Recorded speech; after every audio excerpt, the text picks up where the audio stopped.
Eu saúdo a todos com a paz do Senhor. Bem-vindos à sala do banquete. Nós vamos estudar hoje a doutrina de Deus, conhecida como teontologia, e vamos começar a falar um pouco sobre as obras de Deus.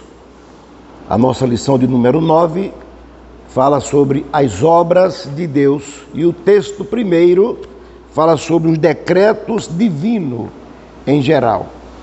E é importante a gente observar que esses decretos, ele abrange dois aspectos: aqueles que envolvem o seu próprio ser e a ele exclusivamente. E o segundo decreto, as obras que envolvem as criaturas de Deus, que são decretos intransferíveis. Então, a natureza do decreto divino, segundo a palavra de Deus, nós entendemos que o decreto divino, ele é primeiro, ele é único. Não existe brecha ou espaço para ninguém. Segundo, esse decreto está relacionado com o conhecimento de Deus. Precisamos conhecer a Deus como Ele é. E em terceiro lugar, está relacionado a Deus e ao homem. E em quarto lugar, tem a ver com a capacidade de Deus operar. Nesses quatro aspectos que a gente leu, que a gente ouviu, a gente pode entender realmente quem é Deus. Então temos aqui as características do decreto divino. Primeiro, letra A, está fundamentado na sabedoria de Deus, a intercomunicação entre as três pessoas da divindade é chamado de conselho divino.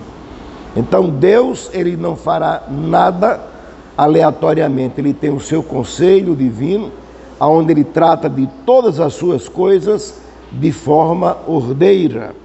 Letra B, esse decreto, ele é eterno, no sentido de que descansa completamente na eternidade. Quer dizer, não existe sucessão de momentos.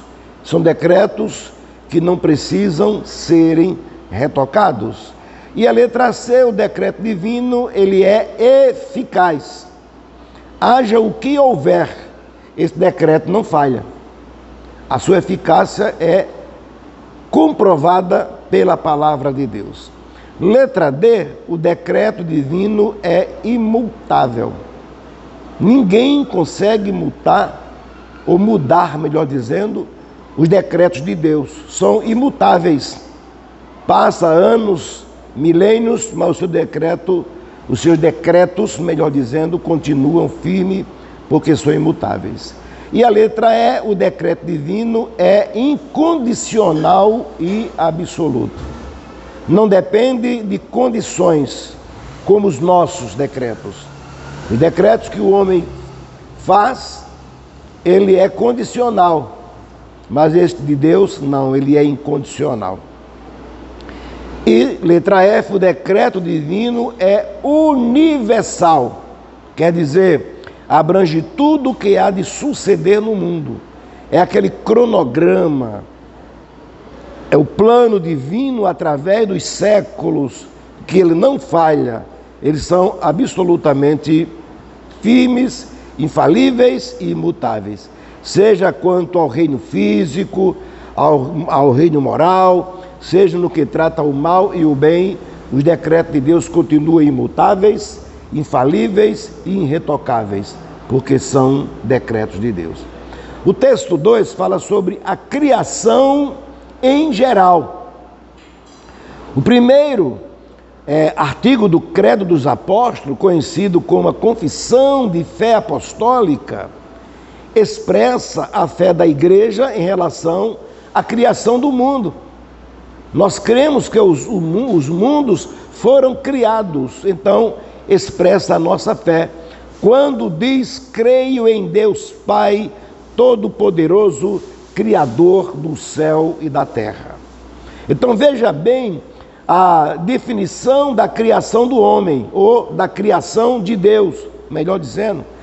Essa criação é definida como um ato livre de Deus, segundo o conselho de sua vontade, ou da sua vontade. E este ato é para sua própria glória. Segundo as Escrituras, a criação foi um ato triuno de Deus, ou um ato do Deus triuno.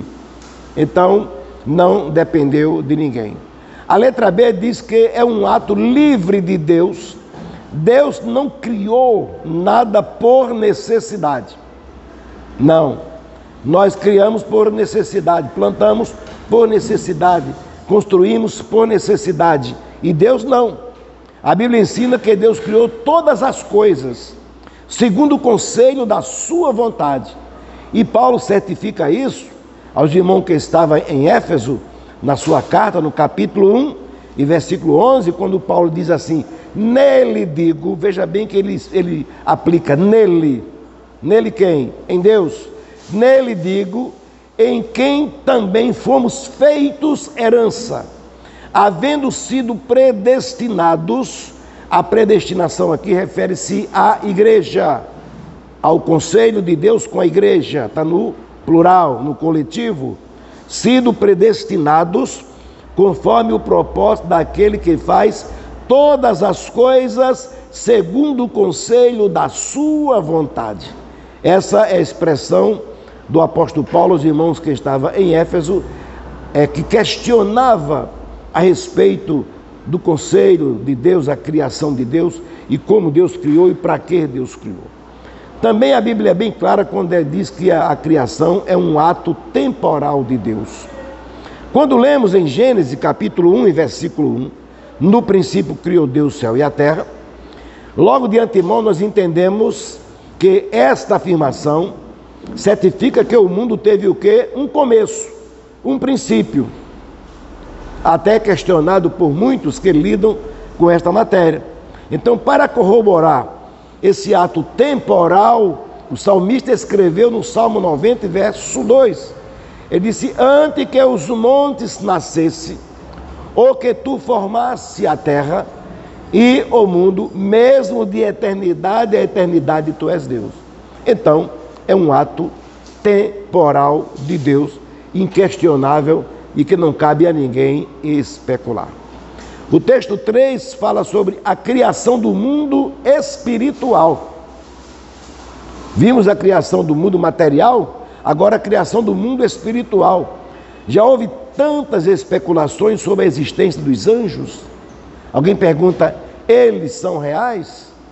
Não são sentimentos? E a palavra de Deus, ela é clara quando fala da criação dos anjos. Eles são seres especiais, com propósito especial. Os anjos são ministradores a serviço de Deus. São aqueles que ficam à dependência de Deus para qualquer ação que houver necessidade. Os anjos têm o seu serviço. Veja bem agora a natureza dos anjos. Primeiro, eles são seres criados e não apareceram por conta própria. A eternidade dos anjos é diferente da eternidade de Deus. Eles são eternos porque não terão fim, porém, ele teve um princípio, um começo. Eles foram criados. E então observe que Neemias, no capítulo 9, versículo 6, está escrito que a Bíblia não dá uma resposta definida quanto ao tempo em que os anjos foram criados, mas Neemias 9,6 corrobora que eles tiveram a sua criação e o próprio Deus os criou. Então, quanto à sua natureza, eles são o quê? Numerosos, milhares de milhares, e Jó testifica isso no capítulo 25 e o verso 3. Não devem serem adorados. Paulo diz aos Colossenses, capítulo 2, versículo 18, que o povo na época queria adorar aos anjos, prestar adoração aos anjos, e Paulo diz que eles não devem ser adorados. E em terceiro lugar, eles estão sujeitos a Cristo, a serviço de Cristo, e Paulo fala no capítulo 1, versículo 20 e versículo 21 da carta que ele escreveu aos Efésios. Em segundo lugar, eles são seres espirituais. Eles passam sem precisar de abrir uma porta. Eles não têm corpo materiais. Hebreus capítulo 1, versículo 13 e 14, está escrito sobre a espiritualidade dos anjos. Também Mateus 22 e 30, o próprio Jesus diz que eles são seres assexuados, nem se casam e nem se dão em casamento. Aquela falácia dos gigantes que nasceram com a união sexual dos filhos de Deus, que era anjo e as filhas dos homens, aquilo é uma pura aberração. Os filhos de Deus são quem? São os filhos da linhagem de Sete, e as filhas dos homens da linhagem de Caim, uma linhagem pecaminosa. Como os anjos, sendo seres espirituais, observe que eles podem se materializar em forma física para se comunicar com os homens. Isso chama-se na teologia teofania. Era a forma do Senhor se manifestar aos homens.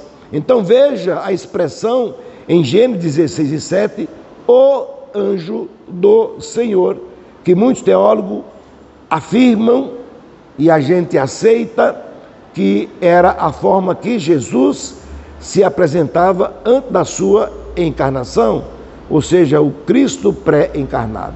Então há muitas respostas bíblicas a este respeito.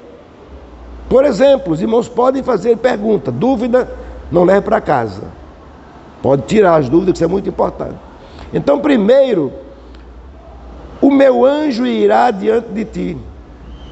Deus falando para Moisés no capítulo 32 e o versículo 34 de Êxodo. O meu anjo irá adiante de ti, ou seja, a serviço de Moisés, a serviço de Deus.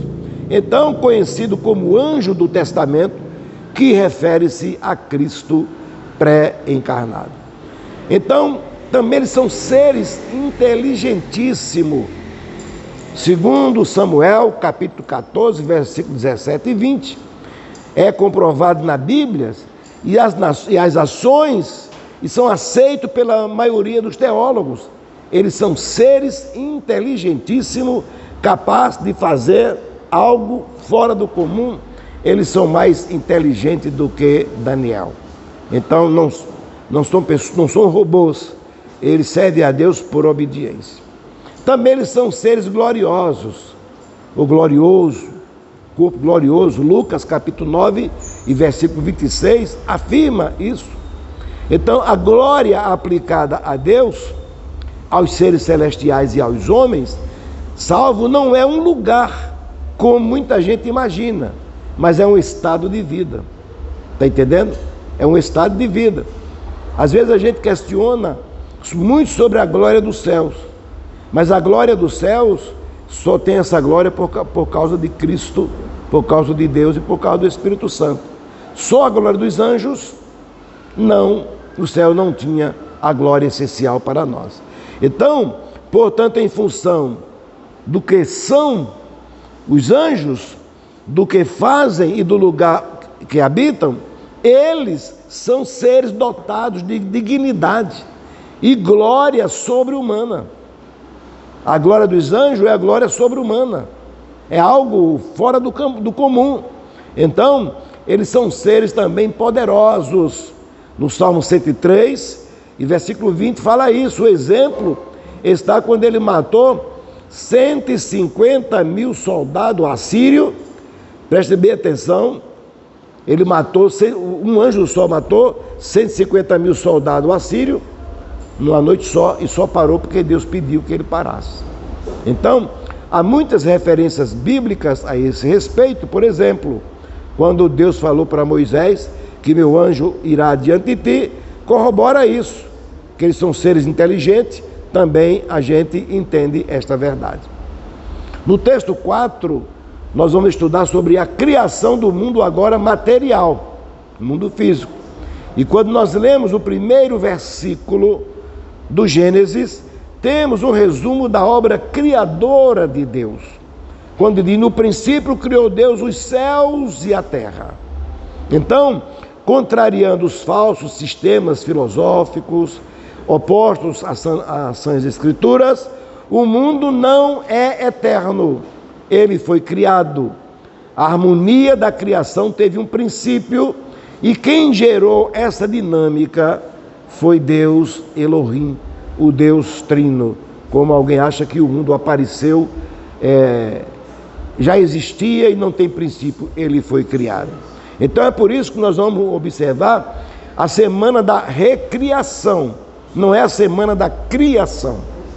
É quando Deus recriou o mundo físico, porque antes não era o mundo físico, o mundo material, o mundo animal, o mundo vegetal, e Deus criou. E tudo se deu em 6 dias, conforme o relato de Moisés. Não foi a era, quando você estuda os ensinos seculares, eles confundem e eles dizem que esse espaço é milênios, mas a própria palavra de Deus corrobora isso e a ciência ela tem que ficar atrelada para ter a sua veracidade. Foi em 6 dias, dos quais 3 dias foi dedicado para a formação dos espaços habitáveis e os outros 3 dias para a obra do povoamento. Então, a trindade divina, qual o maestro, Deus fez tudo de forma ordeira, orquestrada, com o seu poder, como de um, vamos dizer, exímio músico diante de uma grande orquestra. E Deus começou dizendo, faça-se, haja. E isso foi muito importante.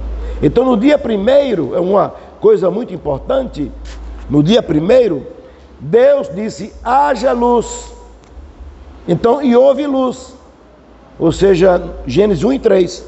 Então veja como Deus, ele como um divino artesão, criador, antes de começar ele a trabalhar, ele extingue as trevas, ele ilumina o seu lugar de trabalho, porque ele não precisa de luz, que ele é a luz, mas nós precisamos de luz, e ele iluminou logo a sua área de trabalho.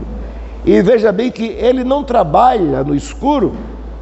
Então já se observa a ação do Espírito Santo no versículo 3, sobre a matéria inerte e o efeito nela produzido. É uma maravilha quando diz que o Espírito de Deus pairava sobre as águas. A palavra pairar, do hebraico, dá a sua conotação como uma ave choca os seus ovos no ninho. E o Espírito Santo pairava mantendo a vida naquele local, sobre o mundo que havia de ser recriado. E Deus assim o fez, porque o Espírito Santo, ele, o Pai, o Filho e o Espírito, foram os 3 o Criador do universo.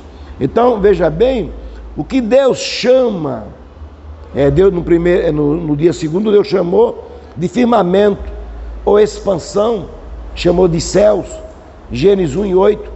Então, o que Deus chama de expansão, o céu, não significa simplesmente a atmosfera à volta da Terra, não, mas a grande câmara universal, onde o Sol, a Lua e as estrelas estão localizados, os planetas, os cometas e etc. Só mesmo um Deus poderoso, um grande Deus, é capaz de fazer essas coisas, tudo colocando em seu devido lugar e em pleno funcionamento para a glória do seu nome. No terceiro dia, veio o aparecimento da terra firme. Gênesis capítulo 1, versículo 9, até o versículo 13. Observamos que Deus continua a dar a forma ao mundo pelo processo de diferenciação, no versículo 9 e 10. Esta diferença está explícita no sistema que rege o globo terrestre. Então, neste movimento está ligado a gravitação, envolvendo tudo e todas as demais forças que começam a concentrar a matéria debaixo do firmamento, à volta de inúmeros centros, os quais passam a ser o nosso globo, funcionando em perfeito estado, numa sincronia fora do comum, sem haver acidente, tudo no seu devido lugar. No quarto dia, veio a organização do sistema solar. Gênesis capítulo 1, versículo 14 ao 19. Uma vez mais, encontramos a descrição geocêntrica, sem nenhum constrangimento. Então, este período assinala a organização do sistema solar, como Deus colocou tudo no seu devido lugar. Deus dita para Moisés um sistema primitivo da astronomia, quando surgiu o Sol e surgiu a Lua, distinguindo assim as funções de cada um. Sabemos que o Sol ele regula dias e ano e rege o dia.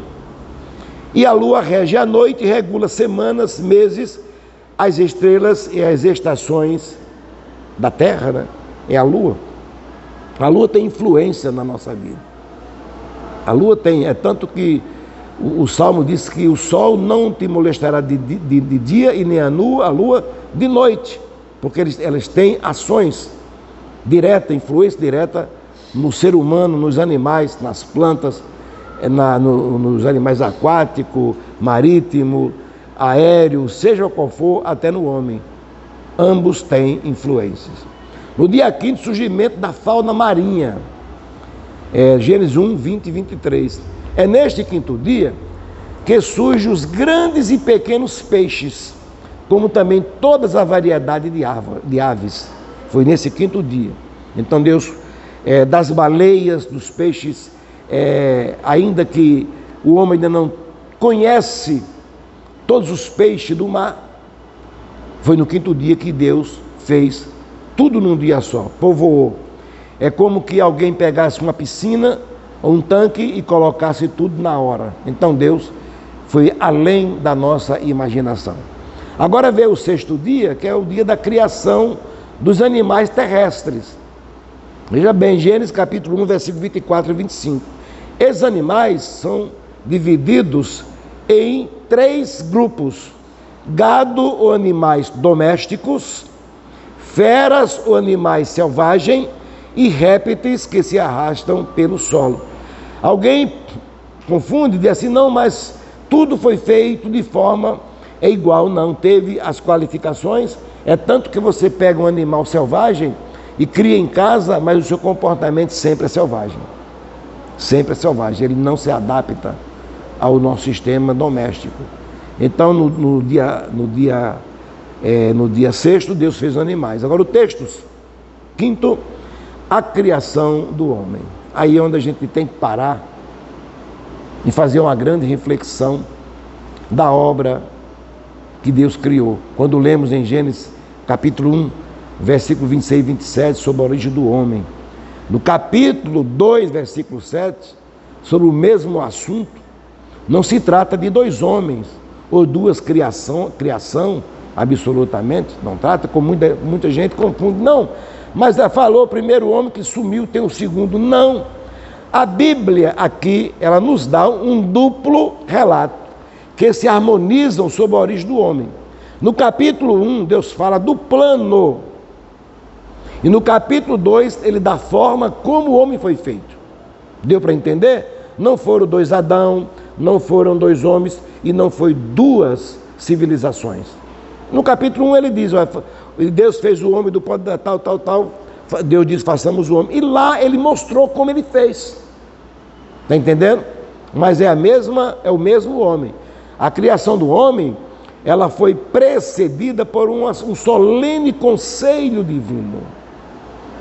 Veja bem que antes de dar maior detalhe sobre a criação do homem, Moisés nos leva a conhecer o decreto de Deus quanto à criação. Nas seguintes palavras, quando ele diz: façamos o homem a nossa imagem, conforme a nossa semelhança. Gênesis capítulo 1, versículo 26, quando Deus disse o plano de fazer o homem. Então a criação do homem é um ato imediato de Deus. Tá? Veja que ele disse: façamos, e não faremos. Façamos. Aqui está a presença da triunidade santa em ação. Observamos que na criação do homem, Deus disse: façamos e não faça-se ou haja. A criação do homem é mais sublime do que qualquer obra de um exímio artesão. Por mais expert que ele seja na arte, ninguém pode comparar. O homem é a coroa da criação e não foi formado do barro que sobrou, como muitos dizem e compõem hinos por aí. O homem é a coroa da criação. O homem foi criado um tipo divino. E todos os seres vivos, Deus os criou segundo a sua espécie. Mas o homem, porém, não foi criado segundo a sua espécie. O homem surge como um ser que recebeu de Deus cuidados especiais na criação. Nos 2 capítulos que nós lemos de Gênesis, o homem é retratado como ao nível da natureza acima dela. Ele se nivela à natureza e está acima da natureza. Quando ele diz façamos, aqui está tácito contraste em produza. Então, em comparação aos animais, o homem é colocado em posição à parte por seu ofício. Nós encontramos no capítulo 1, versículo 26, 28, capítulo 2, versículo 19, e quando lemos o Salmo 8, verso 4 e verso 8, a gente vê a grandeza como Deus fez o homem. E ainda mais, por sua natureza, nós lemos aqui em Gênesis capítulo 2, versículo 20, mas o apogeu de sua glória em relação com Deus. Então foi uma obra magnífica, inexplicável, pelo conhecimento humano. Então, os elementos da natureza humana se distinguem. Quando lemos em Gênesis 2 e 7, nós verificamos a origem dos elementos da natureza do homem, quando diz: e formou o Senhor Deus o homem do pó da terra, e soprou em suas narinas o fôlego de vida, e o homem foi feito alma vivente. O corpo foi formado do pó da terra, um material pré-existente. Agora, na criação da alma, não foi necessário Deus pegar o pó da terra e fazer. Deus soprou, tá? Na narina do homem, e provendo assim o fôlego de vida, e o homem passou a ser o quê? Alma vivente. É como que pegasse um boneco de barro e Deus preparasse, soprasse e desse vida ao homem, que o cético não entende. Então, o homem foi criado coroa da criação, como já falei. As Escrituras apresentam o homem como sendo o ponto culminante da obra da criação. A criação sem o homem era como um rei sem coroa, sem regência, sem reino. Então não tinha nenhuma graça. E Deus, sabendo disso, Ele fez o mundo perfeito. Através deste investimento feito por Deus no homem, aumenta a nossa responsabilidade e os nossos deveres acima dos nossos direitos. Porque nós só agradecemos o nosso direito e privilégio, a vida, cumprindo o nosso dever de cidadão do mundo e de cidadão do céu. Hoje o mundo geme, chora, lamenta a situação que o mundo atravessa. Tanto lixo, tanto nos mares, nos rios, o próprio homem destruindo o seu próprio habitat. Então Deus fez o homem perfeito, o homem, porém, se corrompeu, diz assim lá em Eclesiastes capítulo 7 e versículo 29. Que Deus abençoe a cada um dos irmãos. Que você que está acompanhando pela internet, deixe o seu like, o seu comentário. O seu like é muito importante para manter o canal ativo. Faça o seu comentário, compartilhe e consiga outros a se inscreverem, para que muitas vidas sejam alcançadas pela palavra de Deus através de um estudo genuíno da sua santa palavra. Amém.